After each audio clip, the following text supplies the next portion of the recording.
Paris, 1944. General Charles de Gaulle, commander of the Free French, architect of the Liberation, moves his family into a limestone pavilion at 4 Route du Champ d'Entremont, on the western edge of the Bois de Boulogne. His wife, Yvonne, finds it too grand for her tastes. She is also quietly troubled by the Mercedes still stored in the garage, which had belonged to Hitler. De Gaulle uses the house for 2 years. France's law granting women the right to vote is signed there. Then he moves on. 9 years later, a different kind of man signs a lease on the same address, the former King of England. The rent, negotiated with the city of Paris by his advisor Walter Monckton, is $50 a year. The French government owns the house. The French government leases it. And the French government charges a man with a personal fortune of £3 million, the equivalent of a very cheap meal for 12 months of occupancy in a 14-room mansion previously used by a head of state. The property, like every house in that exclusive enclave at the edge of the Bois de Boulogne, has always belonged to the city of Paris. It isn't for sale. It wasn't purchased by the British royal family. The Crown didn't, as a popular narrative insists, keep Edward and Wallis in elegant exile at family expense. The French paid. And before the French, Edward had already extracted everything he could from his brother. Once you understand the financial mechanics, who paid what, who lied to whom, who extracted what before the ink was dry, the entire Windsor story looks different. Less like a romantic tragedy, more like a very carefully constructed financial arrangement, dressed in the language of love and sacrifice.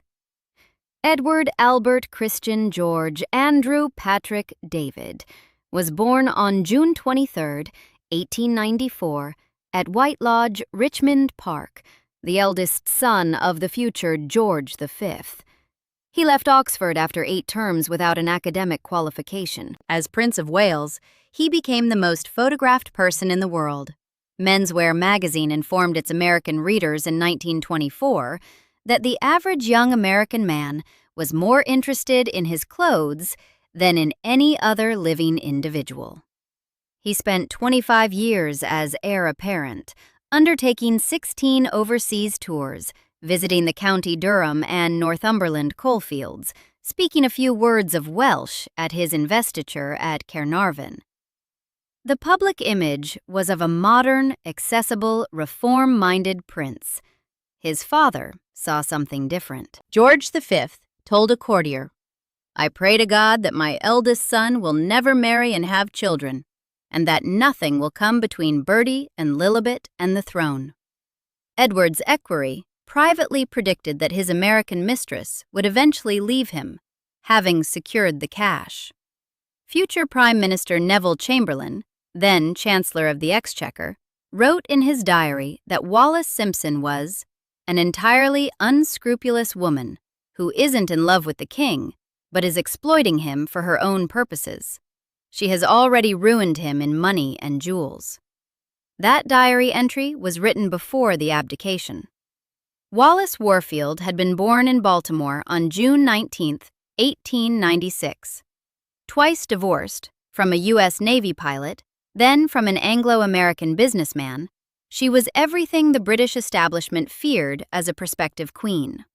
She is widely credited with the maxim that one could never be too rich or too thin. Philip Ziegler, Edward's official biographer, concluded there was some sort of sadomasochistic relationship at the center of their union, with Edward apparently relishing the contempt and bullying she bestowed on him. Contemporary accounts describe her keeping a personal grumble book at the Villa Windsor, recording the successes and failures of their dinner parties. Their chef, Lucian Macy, prepared specialties including camembert ice cream. George V died on January 20, 1936. Edward became King Edward VIII. The reign lasted 326 days. He abdicated on December 10, 1936. He signed the instrument in the presence of his three brothers, Albert, Henry, and George, then broadcast to the nation the following day. "At long last, I am able to say a few words of my own," he told the BBC. He had found it impossible, he explained, to carry on the heavy burden of responsibility without the help and support of the woman I love. What he didn't mention was the money. He had been thinking about the money for considerably longer than he had been thinking about the abdication speech.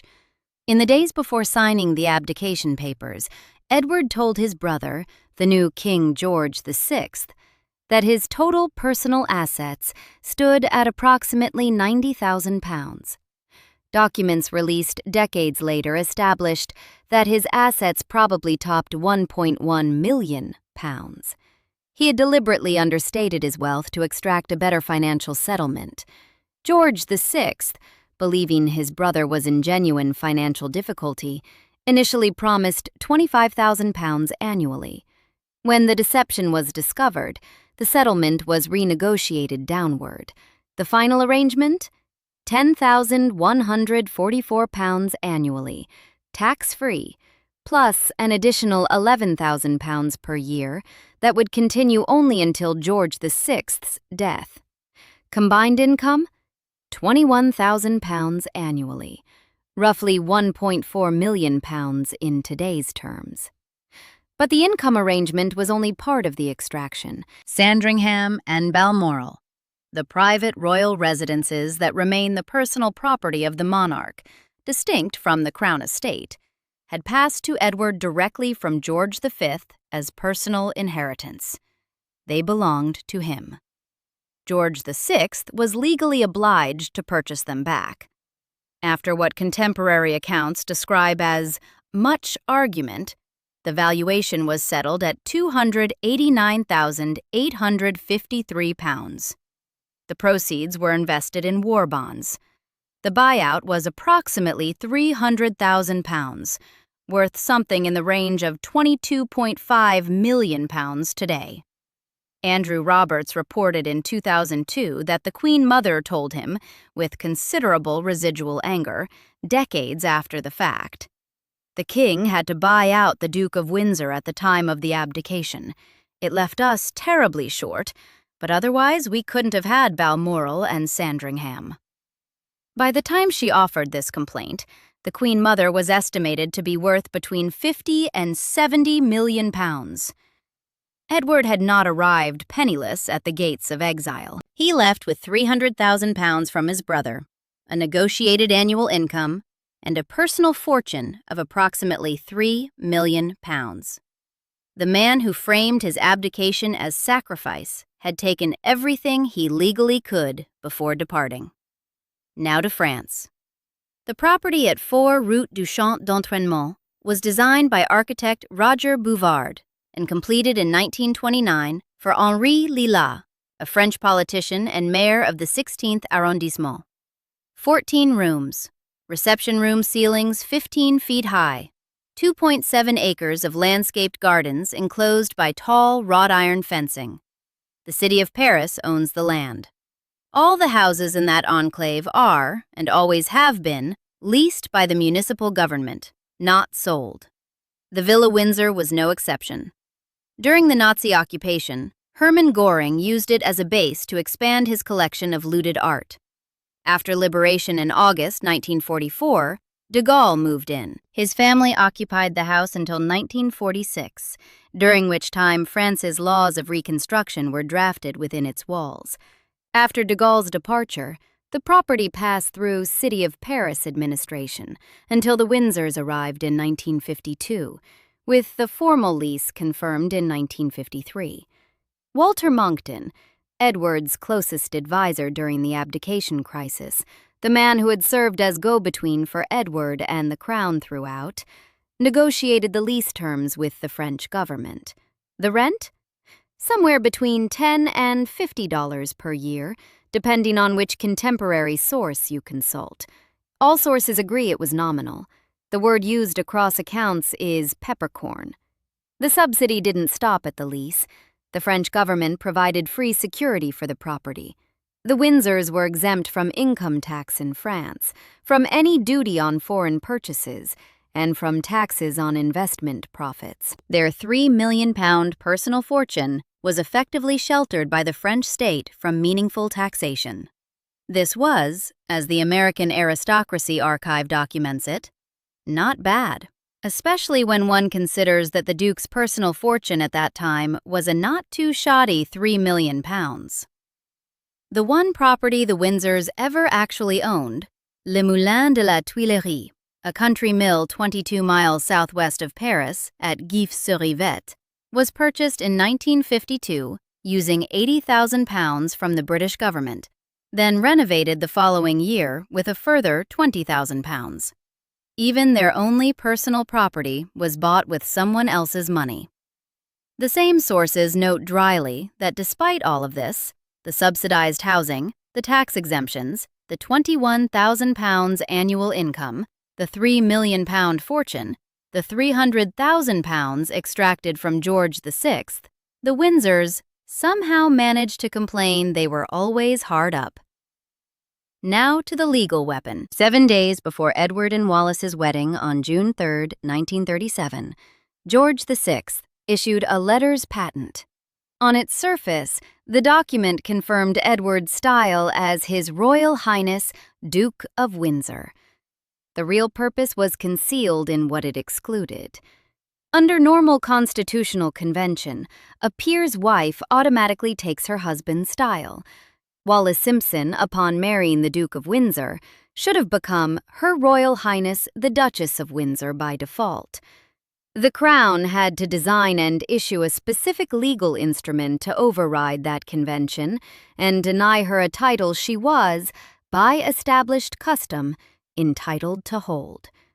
The scheme's architect was Sir John Simon, the Home Secretary. The Springer legal analysis of the abdication describes the letters patent as duplicitously conferring the title of Royal Highness upon Edward, when in fact he already possessed the title under letters patent of February 5, 1864.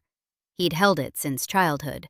And then adding the real purpose of the document, which was to state that the title didn't extend to his wife or children. The document was designed to look like a gift. It was a bureaucratic blade.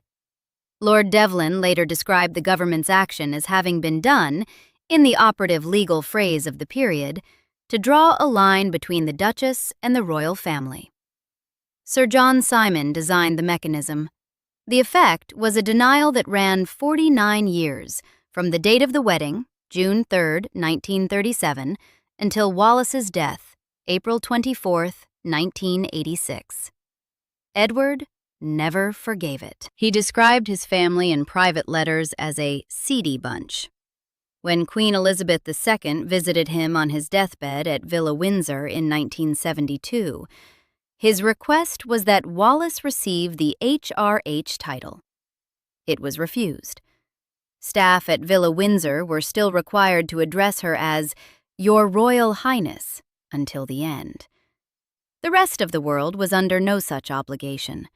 Standing behind the letters patent, and behind virtually every subsequent act of institutional exclusion, was a specific person. Elizabeth Bowes-Lyon, Queen Consort from 1936, Queen Mother from 1952, became the primary driving force behind the sustained hostility toward Wallis Simpson. The Monckton papers at the Bodleian Library document this. BBC News, reporting on documents from the Bodleian collection, described how her role in keeping the Duke and Duchess of Windsor out of the UK after the 1936 abdication is revealed, in the papers. She never agreed to receive Wallis. She reportedly called her that woman.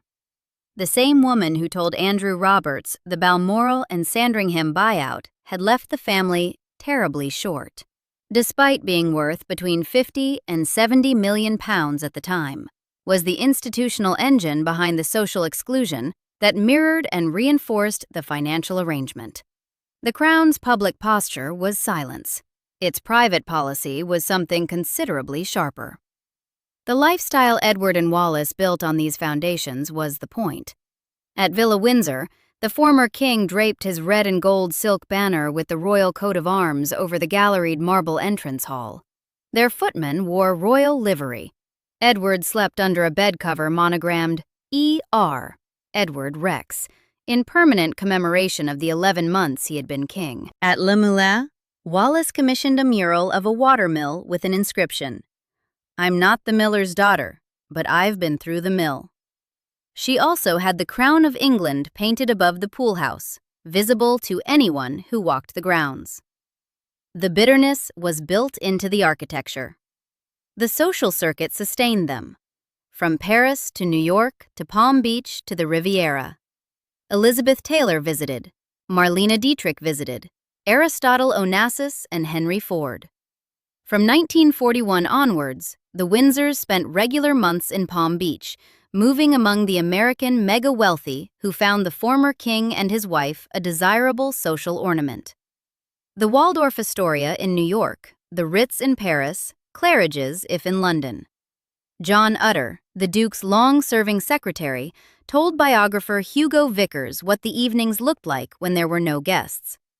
After dinner, a decanter of whiskey would be brought in. The Duke and Duchess weren't tired enough to go to bed, but they had nothing to say to each other, so the contents of the decanter just went slowly down, down, down. Edward published his memoir, A King's Story, in 1951, serialized commercially in Life magazine. Contemporary accounts characterized it as little more than an extended interview taken at Edward's dictation. The grievance was the product. The royal exit was the brand. In 1951, Wallis published The Heart Has Its Reasons. These weren't acts of literary ambition. The Windsors' books were, as one source from the period documents, frankly intended to generate income. The institution that had rejected them became the engine of every commercial arrangement that followed. Wallis's jewelry collection, accumulated over decades, was auctioned in Geneva in April 1987, the year after her death, for £31 million. Cecil Beaton, who photographed both of them more times than he probably wished, assessed Le Moulin's decor as overdone and shishi. Medallions on the walls, gimmicky poufs, bamboo chairs, simply not good enough. Billy Baldwin, the New York decorator who visited, was more direct. Most of the mill was awfully tacky Southern taste, much too overdone, much too elaborate, and no real charm. The stain that never washed out explains some of the social constriction. That stain requires a proper examination. October 22, 1937. The Berghof, Berchtesgaden, Bavaria. 4 months after their wedding, 4 months after the British government had quietly stripped Wallis of the HRH style she was legally owed, the Duke and Duchess of Windsor met Adolf Hitler. The 12-day tour of Nazi Germany had been arranged and paid for by the Nazi government. Edward and Wallis dined with Joseph Goebbels, Hermann Göring, and Joachim von Ribbentrop. They were greeted with the British national anthem and Nazi salutes. Massive crowds gathered along their route, many greeting Edward with Nazi salutes, which he frequently returned. Frances Donaldson, in her authoritative biography of Edward VIII, records that he gave Hitler full Nazi salutes during the visit. The tour took on, in the words of contemporary accounts, the trappings of a mock state visit. When it ended, Edward sent Hitler a thank you letter. The visit, he wrote, had made a great impression on us. His sympathy for Nazi Germany had been documented for years before October 1937. As king, he had opposed sanctions on fascist Italy after its invasion of Ethiopia, refused to receive the deposed emperor of Ethiopia, and wouldn't support strengthening the League of Nations. During his reign, the Foreign Office obtained leaked dispatches from Ribbentrop, then German ambassador to Britain, revealing that Ribbentrop believed opposition to the royal marriage was motivated by the desire to defeat those Germanophile forces which had been working through Mrs. Simpson. British intelligence was watching. The FBI later placed Wallis under surveillance in the Bahamas between 1940 and 1942, reporting concerns about her pro-German sympathies directly to President Franklin Roosevelt. When war broke out in 1939, Edward was posted as a military liaison officer in France. The following June, France fell.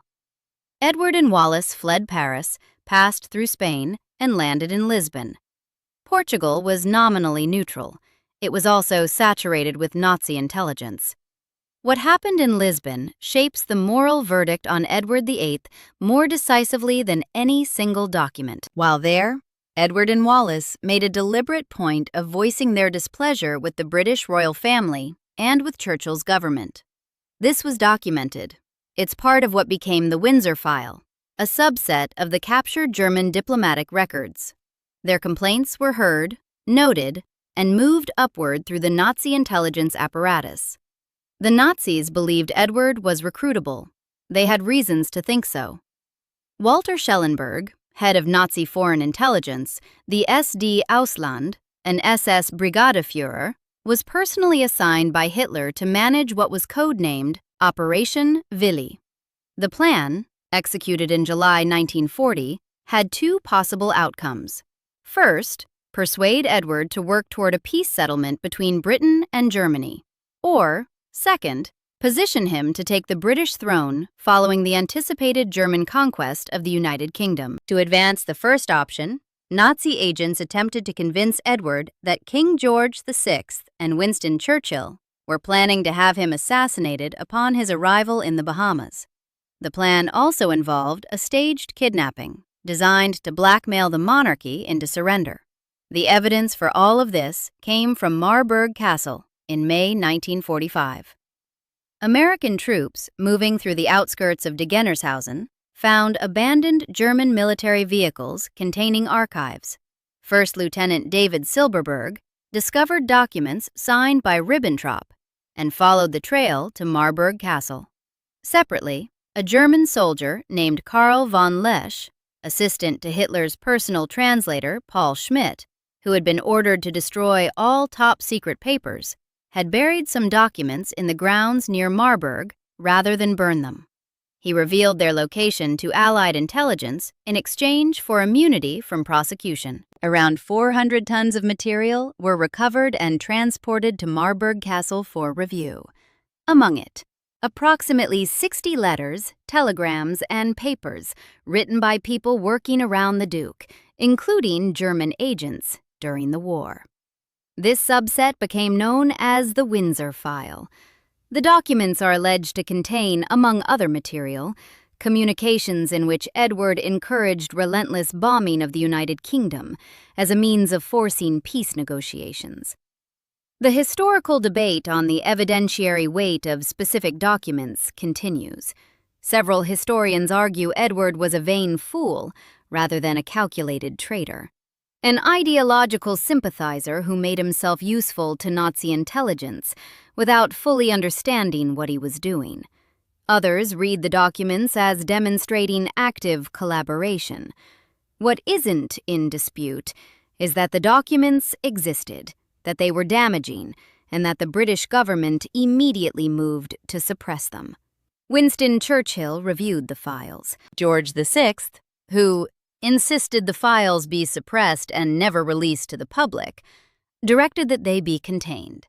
The entire collection was sent to Britain in 1948, housed at Wadden Hall in Buckinghamshire. A small batch was released in 1954, only under pressure. The Americans forced the full publication in 1957. Further files were released at the Public Record Office at Kew in 1996. The release of the documents, by contemporary account, caused the Duke considerable annoyance. A previously unheard recording from the BBC archives has since surfaced, in which Edward can be heard advocating for British appeasement of Hitler. Separately, declassified intelligence documents contain the allegation that he wanted England bombed to force an Anglo-German alliance. These are accusations, not convictions. The honest, scholarly position is that the documents establish sustained ideological sympathy, behaviors that gave the Nazis credible grounds to believe Edward was recruitable, and communications that would have destroyed the career of any less well-connected person. Whether it constitutes treason in the legal sense remains genuinely contested. Churchill's government drew its own conclusion. The conclusion was the Bahamas. In July 1940, Churchill offered Edward the governorship. The former king and Wallis dragged their heels for a month. Historian Carolyn Harris has documented that Edward's Nazi ties made him a liability. The threat of a court-martial proved persuasive. On August 1, 1940, the Duke and Duchess of Windsor sailed from Lisbon aboard the Excalibur. They arrived in Nassau on August 18th. Operation Willie collapsed. Edward privately referred to the Bahamas as a third-class British colony. He served as governor until 1943, when George VI removed him from the post. He spent the remaining 29 years of his life in France, drawing British Crown income, sheltered by French state subsidies, and circulating among the American wealthy who kept the social machinery running. The memoir, the magazine serialization, the managed public appearances, the carefully maintained grievance, just enough to sustain audience sympathy, never enough to destroy the income arrangement. The institution that had rejected them was, paradoxically, the engine of everything that came after. Without the abdication, there was no brand. Without the brand, there was no income. Without the income, there was no villa in the Bois de Boulogne, no staff of 15, no £31 million jewelry auction. The Monckton Papers, sealed for 50 years, released to the Bodleian Library in 2000, contain the framework of the negotiation. Documents released under the Freedom of Information Act in 2003, reported by The Guardian, established clearly that Edward was, in the understanding of those managing the settlement, effectively forced to stay in exile or risk income. The arrangement was informal, maintained through financial dependence, and the implicit understanding that political disruption would be costly. It wasn't sentimentality. It was institutional calculation. Pay the defector to stay quiet and stay away. Edward died at Villa Windsor on May 28, 1972. Queen Elizabeth II visited him on his deathbed. His last formal request, grant Wallis the HRH style, was refused.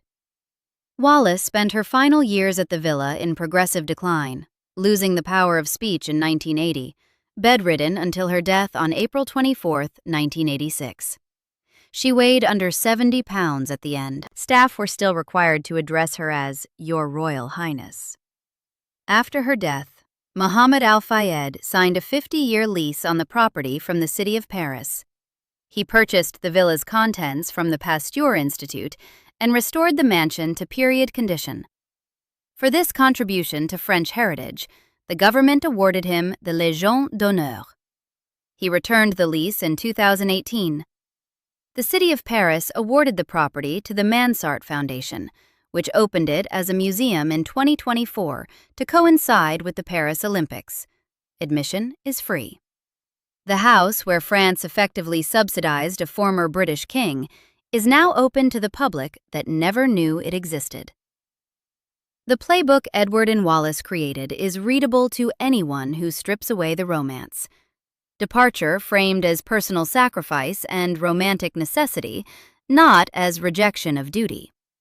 Retention of the royal title and identity while declining all obligations attached to it. The brand without the job.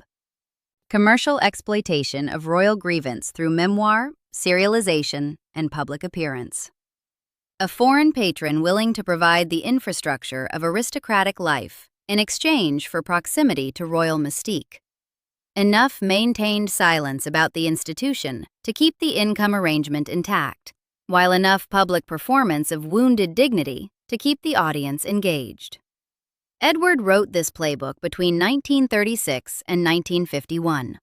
It generated 35 years of comfortable, subsidized, commercially active exile. The institution found it cheaper to pay than to fight. The Crown has always preferred silence to scandal, and as long as that preference holds, the people who understand it will keep finding ways to extract value from their departure. The specific individuals operating this model in the current era aren't the subject of this script. They don't need to be. When the current cycle resolves, when the documents are eventually released, when the financial arrangements become visible, historians will write what can be written. What is already written is that the Windsor model preceded them by nearly 90 years and worked in precisely the same structural way. A former royal with a grievance and a title is a commercial asset. A royal institution with a scandal to manage is a reliable source of income. The transaction between those two parties has operated, in one form or another, since December 10, 1936. Edward and Wallis didn't invent entitlement. They discovered that abdication, properly managed, is a revenue model. The machinery they built survived both of them. It still runs. Subscribe for more stories like this.